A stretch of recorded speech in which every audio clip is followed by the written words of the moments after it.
자, 이번 시간에는 표준 작성 규칙으로 절, 항, 문단, 목록의 작성 방법에 대해서 알아보도록 하겠습니다.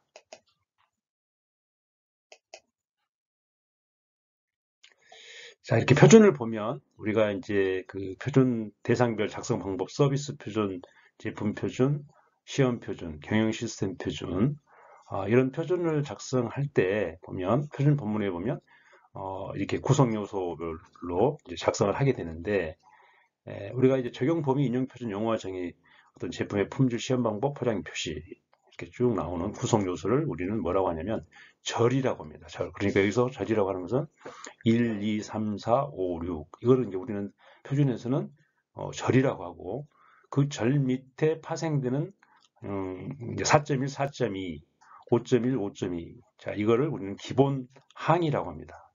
기본 항. 그리고 기본 항 밑에 4.2.1, 뭐 4.2.2, 뭐 이런 게 있겠죠. 이거를 우리는 파생항 이렇게 얘기를 하죠. 예, 그래서 이런 이제 절과 기본항, 파생항 밑에 이제 그 표준 문장이 들어가는데, 그래서 우리 표준에서는 그거를 문단이다 그렇게 얘기하고, 또 문단 밑에 또 목록이 들어갈 수도 있고, 표가 들어갈 수 있고, 그림도 들어갈 수 있고, 보기도 들어갈 수 있고, 비고도 들어갈 수 있고, 각주도 들어갈 수 있고, 이렇게 이제 우리가 되어 있죠. 그래서 여기서는 이제 절과 항, 문단, 목록이 무엇인가, 이 내용에 대해서 간단하게 한번 알아보도록 하겠습니다.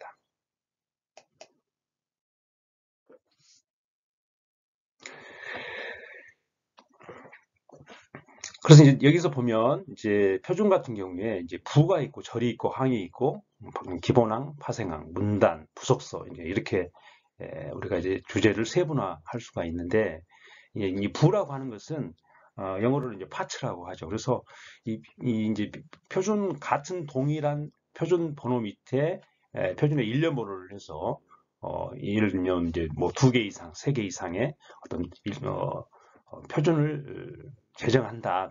그런 경우에 우리가 이제 1부, 2부, 3부 이런 식으로 번호를 부여한다. 이런 내용이 되겠습니다.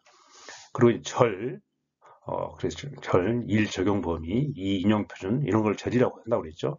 그 다음에 그 절 밑에 파생되는 것을 기본항, 또 그 기본항 밑에 파생되는 것을 파생항. 그리고 문단이라고 하는 것은 이제 표준의 어떤 문장을 의미합니다. 요거는 이제 제가 예시를 보면서 설명을 드리도록 하겠고, 이제 부속서라고 하는 것은 표준 본문 중에서 이제 규정해야 될 내용인데, 그 내용을 좀 간추려서 별도의 문장으로 표현하는 경우에 오히려 활용적인 측면에서 유리할 경우에 우리가 부속서 형태로 문장을 규정을 한다라고 제가 설명을 드렸습니다. 그래서 이 절과 항의 번호 부여 방법에 대해서 이렇게 알아보도록 하겠습니다. 그래서 1, 2, 3, 4, 5, 6 이렇게 쭉 나가는 것은 우리는 절이라고 그랬고, 그 절 밑에 하나 파생되는 것을 이제 기본항 이렇게 얘기했습니다. 그러니까 여기서 보면 1, 2, 3, 4, 5, 12는 절이고요. 그다음 12.1은 12.1, 12.2는 기본항이에요. 기본항. 그렇죠? 그러면 12.2.1은 파생항입니다. 그러니까 12.2.1, 12.2.1.1, 12.2.1.111, 12.2.11111 이렇게 되어 있죠. 그래서 이제 파생항은 이렇게 보면 절 번호 밑에 5개까지 파생을 시킬 수 있다. 이렇게. 그래서 이제 절을 포함해서 6단계까지 번호를 확장할 수 있다. 이런 얘기예요. 6단계 이상 하면 너무나 복잡하기 때문에 케이스 000에서는 이 파생항을 절 밑에 5단계, 절까지 합쳐서 6단계까지만 하자 이렇게 규정을 하고 있다 이런 얘기입니다. 그래서 이런 것들을 잘 준수를 해야 되겠죠. 자, 그럼 절이 무엇인가 간단하게 한번 알아보도록 하겠습니다. 절이라고 하는 것은요, 우리 이제 그 표준 작성 방법에서 제가 설명드렸지만 1 적용 범위, 2 인용 표준, 3 용어와 정의 쭉 나와 있죠. 그거를 이제 우리는 절이라고 해요. 1절, 2절. 그리고 이제 여기 이제 예시에서 보면 자원 관리 돼 있는데, 1 자원 관리 돼 있는데 온 점을 하지 않습니다. 그렇죠? 표준에서는요. 점을 하지 않아요. 일하고 자원관이 들어갑니다. 우리가 일반적으로 이렇게 점을 하는데 문서 작성할 때 표준에서는 절 다음에 온점을 하지 않는다. 매우 중요한 얘기입니다. 예, 그게 뭐 사소하게 뭐 꼭 그런 것까지 지켜야 됩니까? 이제 이렇게 말씀하시는 분도 있는데 그거는 그렇지 않아요. 그래서 여기서 공공의료의 규칙은 대부분의 아주 디테일한 부분이기 때문에 우리가 잘 지켜야 된다. 이런 말씀을 드립니다. 예. 자, 그래서 절이라고 하는 것은 표준 목차의 세분에 있어서 기본적인 구성 요소를 우리는 절이라고 한다고 그래요. 절. 이제 우리 표준 작성 방법에서도 제가 설명드렸듯이 서비스 표준이나 제품 표준에 보면 공통적으로 인용 1 적용 범위, 2 인용 표준, 3 용어와 정의 이제 이런 것들을 우리는 절이다 그래요. 절. 그래서 절이라고 하는 것은 각 표준 또는 부에서의 절은 적용 범위의 절을 1로 놓고 아라비아 숫자 1년 번순으로 부여하여야 한다. 번호 부여는 연속적이하고 부속서는 여기서 제외한다. 이렇게 되어 있습니다. 부속서는 또 별도 규정이 있습니다. 우리가 편 작성 방법 설명 이미 드렸죠. 그래서 이 절이라고 하는 것은 자 1, 2, 3, 4 이런 내용을 말한다. 넘어가겠습니다. 자, 그다음에 이제 항입니다. 항은 번호가 부여된 절에 그렇죠. 1절, 2절, 3절 절이 있죠. 그 절 밑에 세분화된 구분을 우리는 항이라고 해요. 항. 항에는 두 가지가 있다고 제가 설명을 드렸습니다. 기본 항과 파생항. 자, 기본 항은 예를 들면 예를 들어서 5.1점, 5.2 이렇게 세분해도 되고 기본 항은 통상적으로 절 밑에 이 두 개의 숫자가 되어 있죠. 5.1, 5.2. 이걸 우리 기본항이라고 그래요. 근데 5.1 밑에 하나 더 이제 파생이 된다. 그래서 우리는 파생항이라 그래요. 그러니까 항에는 두 가지가 있어요. 기본항과 파생항. 절 밑에 하나의 숫자가 5.1, 5.2처럼 되어 있는 것을 우리는 기본항. 그리고 기본항 밑에 하나의 또 숫자가 더 파생이 된다. 그럼 우리는 이제 파생항 이렇게 얘기를 하고 아까 이제 앞 슬라이드 설명을 드렸죠. 그래서 이 세분화 과정은 절을 포함해서 5단계, 그러니까 6개의 숫자로까지만 연속하여도 된다. 그 이상은 안 된다 이런 얘기예요. 그런 부분이고 항은 같은 단계에서 최소 2개 이상의 항이 존재할 때만 생성한다. 이 말은 무슨 얘기냐면 예를 들어서 10본문에서 10이라고 하는 10절에서 10.2를 지정하지 않으면 10.1은 지정해서는 안 된다는 거예요. 무슨 말 이해되시죠? 그런 얘기예요.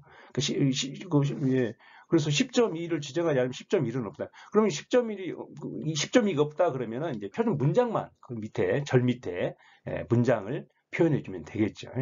그런 얘기입니다. 자, 넘어갈게요. 그 다음에 이제 문단이라고 있어요. 문단. 이제 패러그래프. 그런데 절 또는 항의 번호가 부여되지 않는 세부 구분. 우리 슬라이드 보면 이렇게 이제 빨갛게 제가 동그라미 표시를 했는데, 자, 예를 들면 자원 관리. 그 다음에 자원 관리가 절이죠. 1.1 조직 내 인원. 요거는 기본 항이죠. 1.1.1 인원 관리. 요거는 파생 항이죠. 그리고 그 밑에 있는 문장. 우리는 이제 여기 보면 인원은 조직의 중대한 자원이고 그들의 전원 참여는 이해관계들이 가치를 만드는 위한 조직의 능력을 향상시킨다. 최고 경영자는 리더십을 통하여 공유하는 비전을 공유하는 가치 그리고 인원의 조직 목표를 달성하는데 전원 참여할 수 있도록 내부 환경을 만들고 유지하는 것이 좋다. 이거를 이제 뭐라고 하냐면 우리는 일반적으로 어떤 이제 문장 이렇게 얘기를 하잖아요. 근데 표준에서는 문장이라고 하지 않고 문단이다 이렇게 얘기해요. 패러그래프 문단이라고 이렇게 얘기합니다. 문단 잘 기억하세요. 문단이라고 그래요. 그래서 이런 문단은 이렇게 자원관리 밑에 바로 들어갈 수도 있고 그다음에 기본항 조직 내 인원 그 밑으로 들어갈 수 있고 이렇게 파생항 밑에 들어갈 수도 있다라고 하는 거예요. 이렇게 이걸 우리는 문단이라고 한다.